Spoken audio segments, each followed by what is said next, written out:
Buen día, amada afiliación. Continuamos con la lectura del texto de un curso de milagros. Estamos en el capítulo 21, Razón y Percepción. Nos ponemos al servicio del Espíritu Santo y pedimos su guía.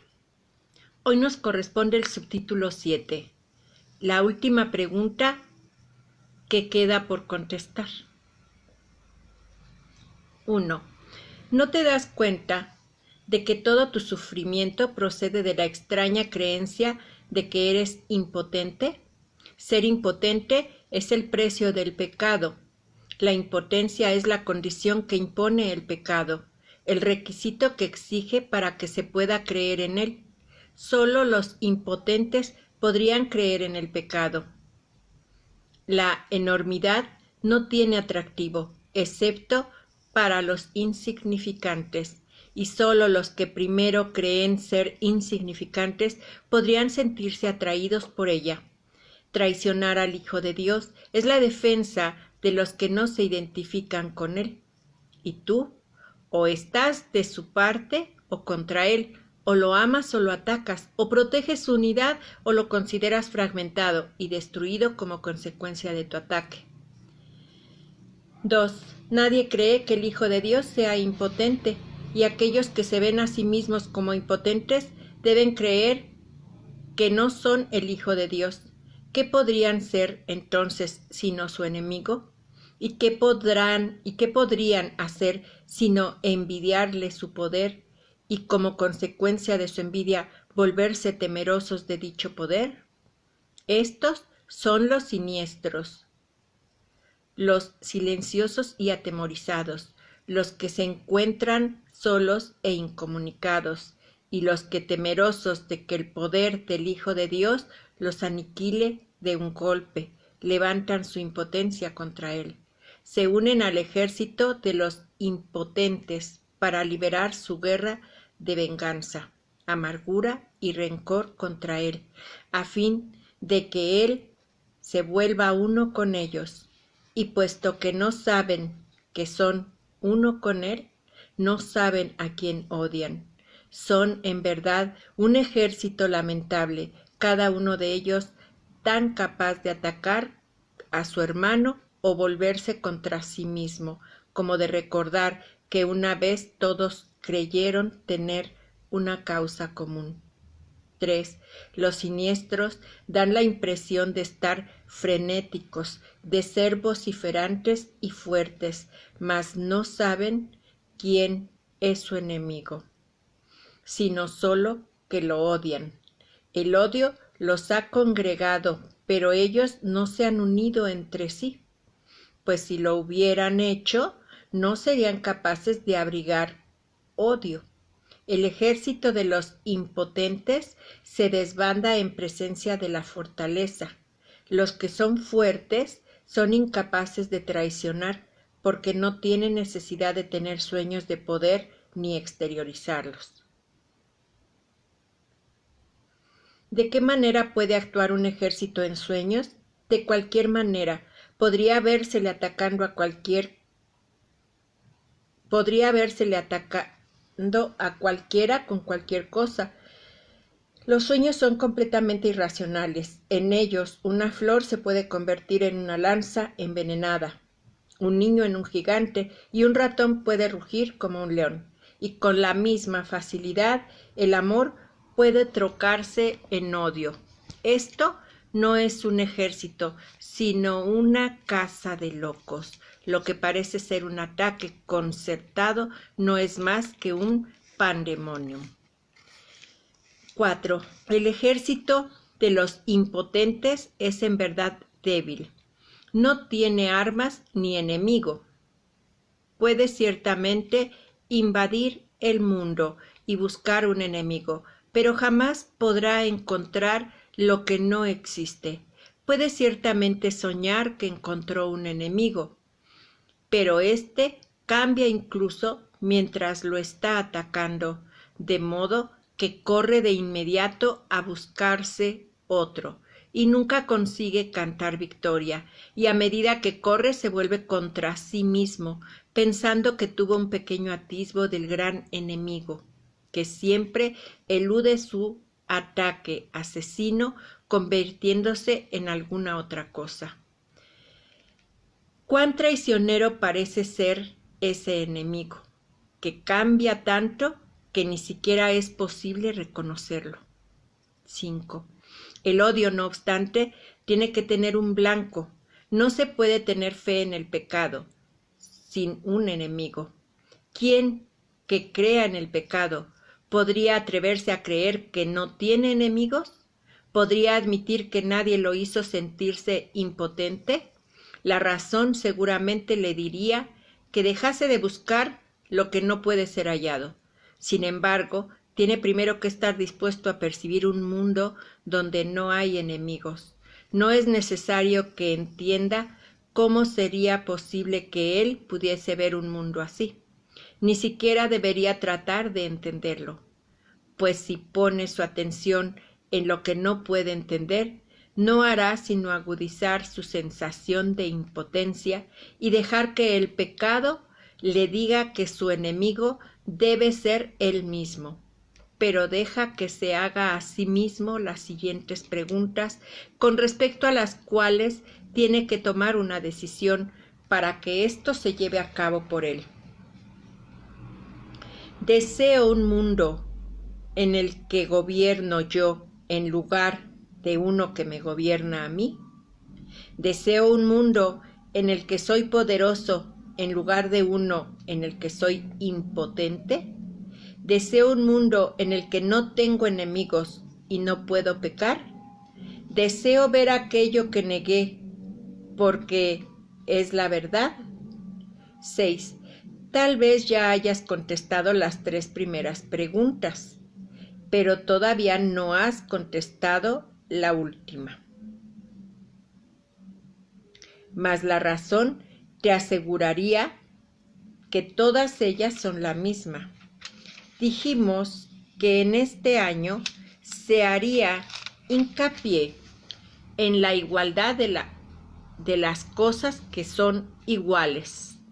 Esta última pregunta, que es en verdad la última acerca de cuál tienes que tomar una decisión, todavía parece encerrar una amenaza para ti que las otras que ya no poseen. Y esta diferencia imaginaria da testimonio de tu creencia de que a lo mejor la verdad es el enemigo con el que aún te puedes encontrar. En esto parece residir, pues, la última esperanza de encontrar pecado y de no aceptar el poder. 7. No olvides que la elección entre el pecado y la verdad, o la impotencia y el poder, es la elección entre atacar y curar, pues la curación emana del poder y el ataque de la impotencia. Es imposible que quieras curar a quien atacas, y el que deseas que sane tiene que ser aquel que decidiste que estuviese a salvo del ataque. ¿Y qué otra cosa podría ser esta decisión sino la elección entre verle a través de los ojos del cuerpo o bien permitir que te sea revelado a través de la visión?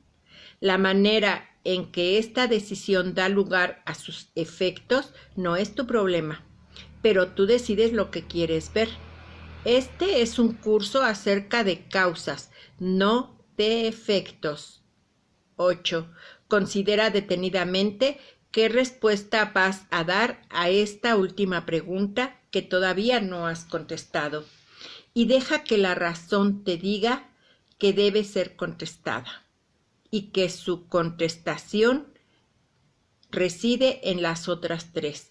Te resultará evidente entonces que cuando observes los efectos del pecado en cualquiera de sus formas, lo único que necesitarás hacer es simplemente preguntarte a ti mismo lo siguiente: ¿es esto lo que quiero ver? ¿Es esto lo que deseo? 9. Esta es tu única decisión, la base de lo que ocurre. No tiene nada que ver con la manera en que ocurre, pero sí con el por qué. Pues sobre esto tienes control. Y si eliges ver un mundo donde no tienes enemigos y donde no eres impotente, se te proveerán los medios para que lo veas. 10. ¿Por qué es tan importante esta última pregunta? La razón te dirá por qué. Es igual a las otras tres, salvo en lo que respecta al tiempo. Las otras son decisiones que puedes tomar, volverte atrás y luego volverlas a tomar. Pero la verdad es constante e implica un estado en el que las vacilaciones son imposibles. Puedes desear un mundo en el que tú gobiernas y no uno que te gobierna a ti, y luego cambiar de parecer. Puedes desear intercambiar tu impotencia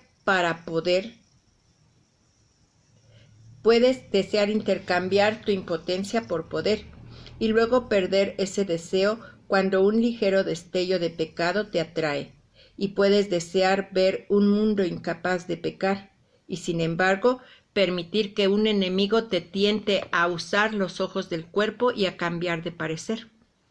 11. El contenido de todas esas preguntas es el mismo, pues cada una de ellas te pregunta si estás dispuesto a intercambiar el mundo del pecado por lo que el Espíritu Santo ve, puesto que es esto lo que el mundo del pecado niega. Los que ven el pecado, por lo tanto, están viendo la negación del mundo real. Sin embargo, la última pregunta suma a tu anhelo de querer ver el mundo real el deseo de permanencia, de tal forma que ese deseo se convierta en el único que tengas. Si contestas esta última pregunta con un sí, añade sinceridad a las decisiones que ya has tomado con respecto a las demás, pues solo entonces habrás renunciado a la opción de poder cambiar de parecer nuevamente. Cuando eso deje de interesarte, las otras preguntas quedarán perfectamente contestadas. 12. ¿Por qué crees que no estás seguro de que las otras preguntas hayan sido contestadas? ¿Sería acaso necesario plantearlas con tanta frecuencia si ya se hubiesen contestado? Hasta que no se haya tomado la decisión final, la respuesta será a la vez un sí y un no, pues has contestado sí sin darte cuenta de que sí tiene que significar que has dicho no. Nadie decide en contra de su propia felicidad, pero puede hacerlo si no se da cuenta de que eso es lo que está haciendo.